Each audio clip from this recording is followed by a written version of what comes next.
Okay, so a little bit about Machina Research. So we focus more or less exclusively on the machine-to-machine and so M2M market and IoT. We have a team of about 15 analysts, mostly based in the UK, some in North America. And we serve a very diverse bunch of clients from both the enterprise and the vendors and service provider side. And as Abraham mentioned, since last month we've been actually part of Gartner. So this is a small but rather important point there. So I'll be walking through some findings, observations that are based on quite the lengthy strategy report that we published about IoT security a few months ago. So I'm just going to introduce some of the findings that came through from the research and all the interviews that I had with various security experts. Just conceptually, I think it's worth pointing out where IoT security actually sits in this conceptual framework. So it's kind of the intersection of traditional kind of IT-centric cybersecurity, and then there's also this kind of operational and physical side to it. So this physical security of things that are being connected, that's also important.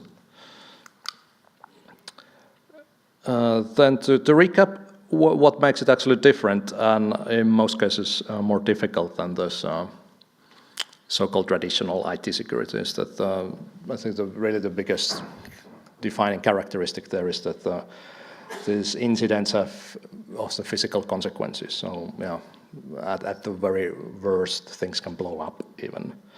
Then the endpoints tend to be quite geographically dispersed, so it's can be complicated to use kind of perimeter-based approach to secure them, such as firewalls. Endpoints often operate in kind of constrained deployment environments, so they have some kind of rather unusual, challenging form factors, and in many cases they're also battery operated. So there's this kind of very constrained power budget that the developer has for designing the device. So that sets some quite strict constraints when it comes to implementing a security layer as well. Then the supply chains behind the development devices, those are rather more obscure than, for example, for building smartphones or laptops. So there was something like let's say a pressure sensor. It may have some very small companies based in remote places, and so for the company that brings the sensor together, it might be rather difficult for that to really vouch for the security credentials of everybody in that supply chain. Then legacy issues, the kind of brownfield versus greenfield dynamic. That's something that comes up very often in the IoT context. So especially, as I will be probably repeating myself during the presentation, is that especially in this kind of enterprise IoT side, the industrial IoT, the environment is often brownfield rather than greenfield. So you cannot design things from scratch, and you have to work around those existing legacy limitations there. Then it's difficult to make money off IoT. There's kind of the business models for many of this kind of implementation of, let's say, servitization and all the other buzzwords, they're still largely up in the air. So in many cases, the enterprises don't necessarily honestly know how much investment in security they can actually afford. And then it's kind of regulatory,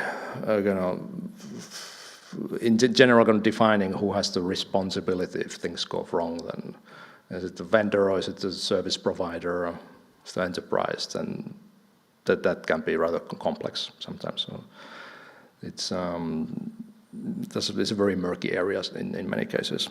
So which then makes it complicated to kind of define who has the ultimate security for, ultimate responsibility for security. Then walking through some of the kind of 4 strategic areas that we like to use to kind of structure our thinking around security when we speak to enterprises. So I think it's good to underline that it's never a binary choice of either having security or all of security or having none of security. Like, can be enabled with very, very versatile set of product and service combinations. So there's always more than one way to skin a cat. And it's also possible to invest too much in security. And it's not always the case of investing too little. So then, at the kind of bottom line is that whatever you invest in security has to align with the business case and the user experience. And if your business case doesn't support your plans for security, then I think essentially means that you have no business case for IoT in that case. You should probably move on with your plans. Ultimately, I think the enterprises should always ask what is the worst thing that can happen and how probable is it to happen, and then do like a risk assessment of how much risk they can eventually handle, and then invest accordingly. And then this risk assessment has to be based on application level assessment to see how the application will be used and where it will be used, for example. So because there's such a IoT is such a diverse space that the term itself, the IoT security, is almost an oxymoron. Like there's huge differences between what the connected light bulb requires and what the industrial control system requires. And then there are like further differences when it comes to like geographies. Like one thing that's been pretty hot in this space lately is this GDPR. It's the new regulatory, the privacy framework pushed by the European Commission, which will, in very concrete terms, affect the economics of IoT development within the EU, or for developers that want to sell anything in the EU. And so I think the end of the day means that the products or systems that go into the European market, they have stricter security requirements, the ones that go into some other markets. Use cases add further context to here. And for example, if you have a smart TV that is voice controlled, then its security requirements may not be that high if the TV is used in somebody's living room, but if it's used in in some company's boardroom in the headquarters, then that's a obviously different matter. So I think for the manufacturer of the TV, it means that they should at least leave some level of flexibility to the end user, how they use the devices. So I think in this case it would make sense to have a physical off switch for that than the voice recognition element. The security by design, and this is something that's repeated quite often in this context, which I think is it's a very worthy cause to advocate it and promote it.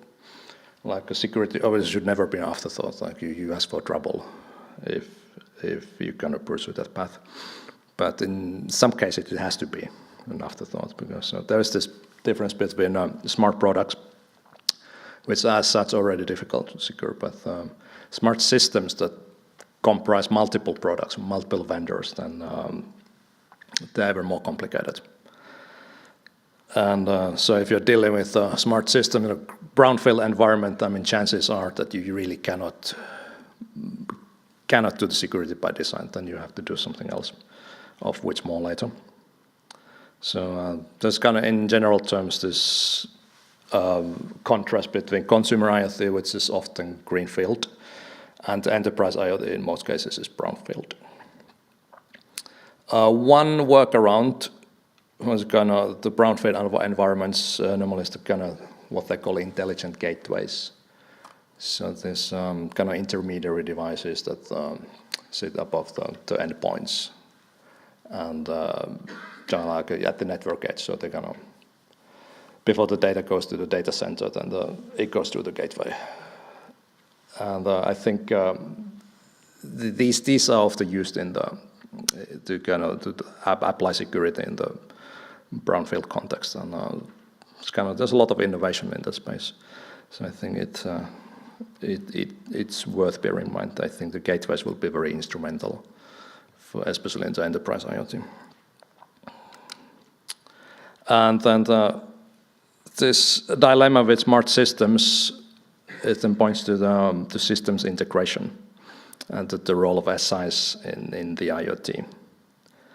So because this complexity that involves systems which consist of multiple products and from multiple vendors installed at different times, and it makes a very strong case to have like the one system integrator, or the alternative like the lead OEM, like what you see, for example, in you're building an aircraft. Then that's the lead OEM is the one that's actually delivering the project. So it's essentially a SI at the same time.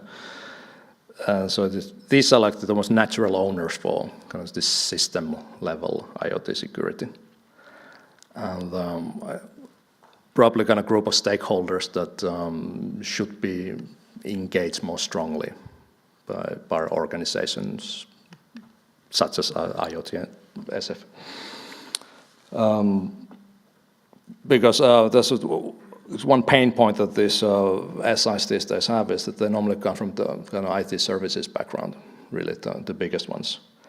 And they don't necessarily really have the kind of the exposure or experience that is necessary to secure these kind of brownfield enterprise deployments. So if I mean to kind of simplify a little, and kind of best cybersecurity expertise you normally find is the kind of resides in these large SIs, whereas in the kind of operational technologies, the kind of OT, then it's more kind of vertically or geographically inclined, much smaller companies. So there's a big mismatch there. Some SIs are getting better at it, but it's taking time. Then a kind of mandatory reminder of what the security layer should look like. So there's always this kind of end-to-end element to it. So there's the endpoint network platform, and then the policy or process level to kind of wrap it up. To walk it through some of the kind of key technology elements that seem to be interesting these days. Root of trust, so there's a lot of discussion around that. And especially when it comes to kind of hardware-based root of trust, there's a lot of effort being done by the silicon vendors to enable trust already on the silicon level. I think the biggest bottleneck is that there aren't very standards for doing that, and it's pretty fragmented, which then has consequences if you have a system that uses hardware from different sources, understandably. Crypto, I think something that's come up lately is the kind of interest in starting to use ECC instead of RSA. ECC is a better fit. It seems to be the kind of in doing crypto in the kind of constrained environments that are typical of the IoT. Threat intelligence analytics, that's pretty hot in cybersecurity in general, and seems to hold also a lot of promise for the IoT. And especially when it comes to this kind of complex, for example, industrial style systems, then it seems to be the case that it might take a while until the kind of machine learning based like security analytics engine that you may have until it kind of understands the system, but the system is likely to be rather stable. So that once you get it right, it's going to probably it's not going to evolve dramatically over its life cycle. And then the device management, that is increasingly becoming table stakes in this IoT platform space. So really to give the kind of single pane of glass to see what devices are active within the system, and also for kind of securing the firmware over their life cycle. That's very critical. And I think that there's also kind of early signs that kind of enterprise, the device management and the enterprise IoT side would converge with kind of enterprise mobility. So you would have to actually just one device management platform to rule them all, like within some time frame, probably not in the next 2 or 3 years, but eventually. Some more emergent technology trends. I think the virtualization will be very important to IoT security. And in general, it's kind of virtualized isolation techniques. For example, I like the example that we had before lunch about in this presentation about deploying IoT avionics. I think that was a great example. And for example, mentioned this problem that you have with the recertification of these deployments, which can cost a lot of money. So this is something that's worked rather well in the kind of traditional, or in other words, expensive embedded systems, is that you use kind of hypervisor to separate more like mission-critical functions from less critical ones. And if you make changes to these less critical ones, then you don't have to apply for kind of full-blown recertification. So it kind of makes the whole development more agile in that sense. So I think what I look forward to is this kind of stuff, like for example, Purple Foundation is doing, to try to bring that idea of hypervisor kind of outside of this kind of mission-critical and very expensive environments, and bring it to more affordable forms of IoT and kind of more frugal forms of IoT, and also more like a more constrained device types. Fog computing, made a reference to gateway devices earlier. I think this basically the fog paradigm means that kind of refers kind of more inter-networked edge devices. So this gateways and endpoints will be pooling resources between each other. I think that's also kind of one possible way to bring more advanced security capabilities to the network's edge. And I think the problem that you have there is that this software-defined side of networking and kind of virtualization network features. That's pretty complicated affair. And skills for doing that there are in short supply. So that I think that's the biggest constraint for making the fog reality. But and I think over time it's going to make a difference.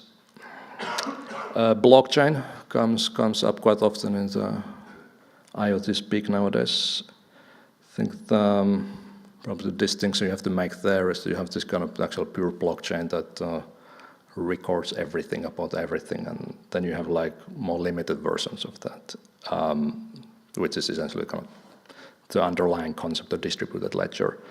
Probably pure blockchain most likely will be overkill for the needs of any sort of IoT implementation, but there's kind of if you could kind of limit the number of endpoints that are involved or the number of transactions that are being recorded, then I think it starts making sense. So kind of more limited implementation of the ledger, probably they might be a key to a more secure IoT.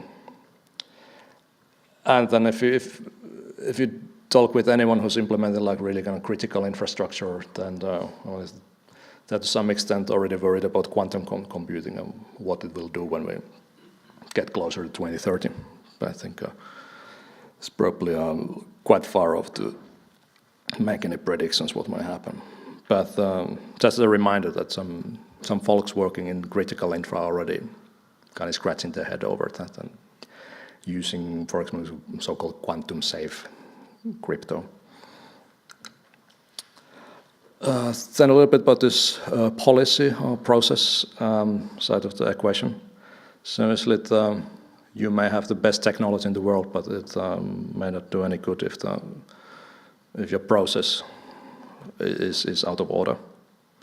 And for example, this widely publicized DDoS issues. I mean, there's nothing kind of technologically wrong with those implementations that we have seen, but it's really more about the process problem of like as we heard earlier, the huge issue seems to be the kind of wrongly managed kind of the passports.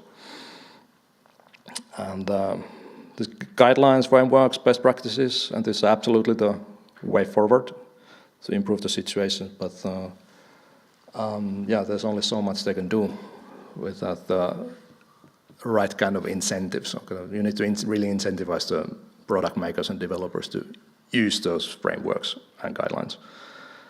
Just essentially doing things right, it requires right kind of people, and right kind of people can be expensive. So it's a cost. And I think if you look at some of the manufacturers of those devices that were behind the Mirai attacks, then I think it's a very cynical play from their side. Like they were just cutting corners to push out as affordable devices as possible to capture early market share. So, and it was not these companies that were facing the consequences of the DDoS or their customers. It was a customer, enterprises like Netflix or Amazon and their customers. So it's really kind of decisions and the consequences. They are misaligned quite badly there. So I think in one way or another, I think we need to get these incentives right. And I think if the incentives cannot be corrected with self-regulation by the industry itself, I think it's clear to me that it's going to require just pretty good old-fashioned actual regulation from the policymakers. So I don't see any reason why, for example, so-called smart products couldn't be, or this kind of smart side of smart products couldn't be brought under the similar certification frameworks that you have for the kind of physical safety of the products. So I'm talking about stuff like CE or like underwriters laboratories. So then, yeah, basically making the requirement for entering the market is that you need to meet kind of bare minimum of this smart security standards. Then a few kind of concluding words. I think it's worth keeping in mind that IoT security can be as diverse as the IoT itself. So, yeah, let's be careful with some of the generalizations. Especially products and systems are highly different. Products you can certainly, and you should, secure by design, whereas smart systems, they do require proper systems integration. In enterprise IoT, I think that this benefits for doing security properly, those are pretty tangible. So most suppliers are out of business if they don't meet the requirements the enterprises have, whereas in the consumer IoT, the dynamics very different. Most consumers don't care. I don't think they will care. So this kind of something has to be done there. Much of today's innovation, it does involve gateway-style devices. I think chances are they will be instrumental also in the longer term. And the kind of technology space, I have high hopes for using analytics for securing the IoT. And yeah, especially I think when the AI evolves, then that may be as close to a silver bullet as you can realistically get in the Internet of Things. Then I think the bottom line is that technology-wise, there's nothing fundamental missing from the market if you're an IoT developer. So I think I shouldn't think that security is something massively daunting that should prevent you from if you're doing your system or product concepts and put it into practice. So like if you just use some common sense, some existing best practices, then those already go a long way. And the final point there is this, that it really isn't only about the technology itself, but really the process policy, and especially the incentives. They often matter much more. Okay, I think that's about it. Thank you. Yeah.